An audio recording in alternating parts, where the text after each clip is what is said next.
A narrow, dimly lit alleyway stretched between two aging brick buildings, the cold night air carrying the faint smell of damp concrete and garbage. The only illumination came from a flickering street lamp overhead, casting uneven shadows that danced on the wet pavement. The woman stood still, her breath visible in the chilly air, a slight tension tightening her jaw as two police officers approached. Their uniforms were crisp, their badges glinting in the faint light.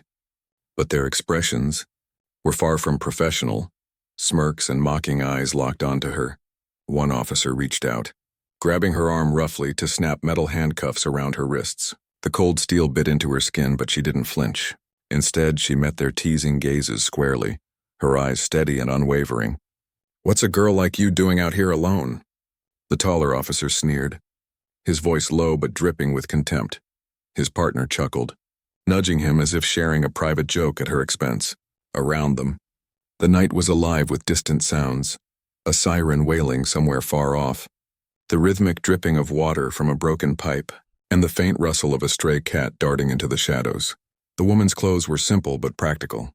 Dark jeans, a worn jacket zipped halfway up against the cold. She felt the rough texture of the cuffs, digging into her wrists, but held her posture rigid, refusing to show any sign of weakness.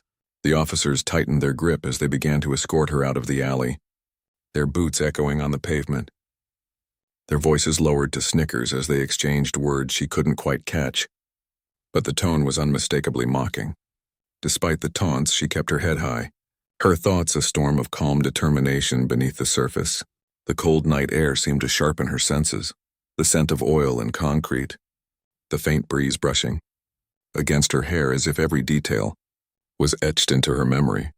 As they reached the end of the alley, the woman glanced sideways at the approaching patrol car with its flashing lights casting blue and red hues over the wet asphalt.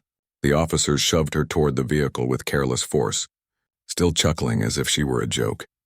But beneath the surface of her stillness, an unspoken challenge burned in her eyes, a quiet warning that they had no idea who they were dealing with.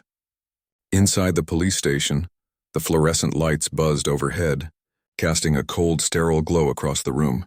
The air was thick with the faint scent of cleaning chemicals and stale sweat, mingling in the cramped space where the woman was led in handcuffs.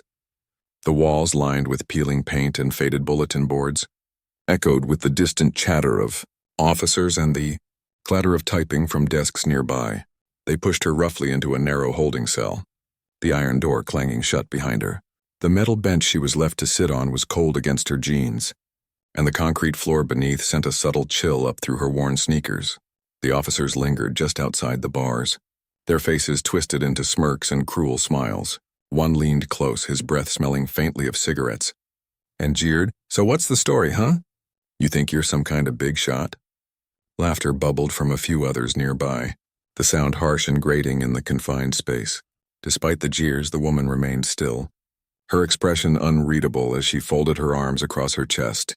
Her dark eyes scanned the room with a quiet intensity, taking in every detail, the worn posters on the walls, the faint hum of the ventilation system, the dull clink of keys from a passing officer. Her mind raced beneath her calm exterior, every muscle taut with alertness. She could feel the weight of their contempt pressing down on her, but she refused to break. Instead, she sat with deliberate poise, breathing steady and measured, refusing to give them the satisfaction of fear or anger. A bead of sweat traced a slow path down her temple, barely noticeable in the harsh lighting. Occasionally, the officers would throw sideways glances, whispering cruel jokes and tossing snide comments her way. The woman's gaze never wavered, unflinching and firm, a silent message that she was far from ordinary. Outside, the faint murmur of the station continued, the rhythmic tapping of keyboards, the distant buzz of radios, the occasional sharp bark of commands from a sergeant. Minutes dragged on, thick with tension. She felt the rough texture of the metal bench beneath her, fingertips as she shifted slightly, muscles coiled like a spring ready to unwind. Though the room was small and confining, a quiet strength radiated from her, palpable even to those who mocked her. They thought her an easy target, but she was already plotting her next move, hidden beneath layers of calm and steel. An officer stepped into the holding area carrying a thick manila folder, the edges worn from frequent use. The rustle of paper echoed softly in the tense silence as he approached the group. gathered just outside the cell. The chatter and laughter that had filled the room moments before instantly ceased, replaced by a heavy, almost palpable stillness. He flipped open the folder and pulled out a photograph, holding it up for the others to see. The glossy image revealed the woman's face, but this time framed not by shadows or handcuffs, but by medals, commendations, and a sharp military uniform. The room's atmosphere shifted immediately. The officers' eyes widened, some swallowing nervously, others exchanging uncertain glances. The mockery drained from their faces, replaced by disbelief and a creeping sense of respect tinged with fear. The woman remained seated, her posture unyielding, her expression calm but piercing. She watched as the officers absorbed the revelation, their laughter now caught in their throats. One younger officer stepped closer, whispering, "Is that really her? The one they said disappeared after that mission?"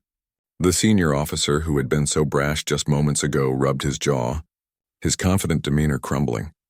The fluorescent light seemed harsher now, spotlighting every crease of shock and confusion on their faces. The faint hum of the ventilation system filled the sudden silence, punctuated only by the rustling of papers and the distant sound of footsteps in the hallway. Finally, the woman's voice cut through the tension, low and steady. "Now you know who you're dealing with." Her words hung in the air, sharp and unyielding, as if daring anyone to challenge them. Her eyes, dark and unwavering, scanned the room slowly, capturing the transformation taking place in the officers before her. The knowledge of her true identity shifted the entire dynamic. She was no longer a prisoner to be mocked, but a legend they had underestimated. The cold metal of the bench beneath her felt strangely grounding, anchoring her as the room's energy shifted. Around her, the officers seemed to shrink back slightly, their earlier bravado replaced by a cautious respect that was almost reverent. The woman's calm control in this moment was undeniable, the unspoken truth settling over the room like a silent storm. The heavy silence in the station was broken only by the soft footsteps of the chief as he entered the room, his presence commanding immediate attention. His sharp eyes scanned the gathered officers, then locked onto the woman sitting calmly behind the bars. The mood had shifted palpably, the earlier sneers and mocking glances replaced by a tense, respectful stillness that seemed to fill the entire room.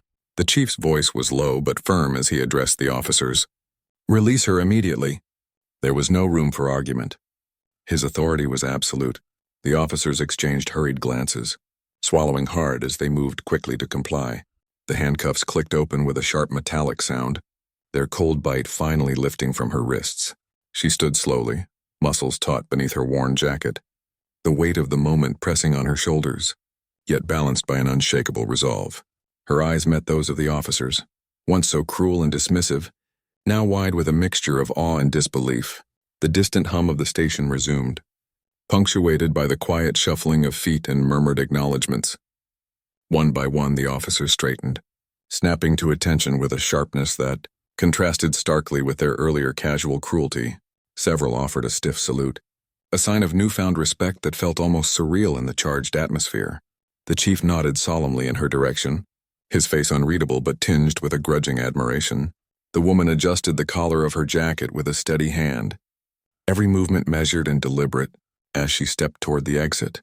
The fluorescent lights overhead flickered gently, casting a natural, unfiltered glow over the scene. The worn concrete floor beneath her boots echoed softly with each step, the sound carrying the quiet authority of someone who had reclaimed control. Outside the station doors, the night air awaited, cool and crisp, filled with the faint scent of rain and distant city life. Behind her, the stunned officers remained rooted in place, watching as she disappeared into the darkness. Their faces were pale, eyes wide with the shock of realization. For a brief moment, the station felt suspended in time, caught between what had been and what was now undeniably true.